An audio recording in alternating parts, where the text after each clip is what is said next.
মাছ চাইতো তাহলে আমি ক্ষমা করতাম বলে পরে আইসো বাজান। পরে তো আমি আসসালামু আলাইকুম এডিশন প্লিজ। আমার ভাইয়েরা, আমার নাম সুরজ ভাই, চিনবার কারো বাকি নাই। বাপেও কয় ভাই, পুলায়ও কয় ভাই।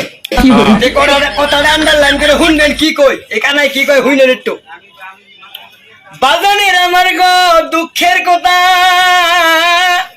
সারা নলবাড়ি ডিস্ট্রিক্ট ঘুরা দেখলাম 48 লাখের উপরে ভিক্ষা বাকি, 70 লাখের কাছাকাছি পড়ছে বাজান। 1 টাকা কইরা দিলেও 70 লাখ টাকা হইতো বাজান। যদি মানুষে পাবলিকে ভিক্ষা বাকি করে, ফকিররা কি কইরা বাঁচে, কানারা কেমনে কইরা চলবো বাজান। যদি মাছ চাইতো তাহলে আমি ক্ষমা করতাম বলে পরে আইসো বাজান। পরে তো আমি চোখে দেখিলাম তাদেরকে পাই না বাজান গো। কানা গো ভিক্ষা কেমনে কইরা পাবলিকে বাকি রাখে।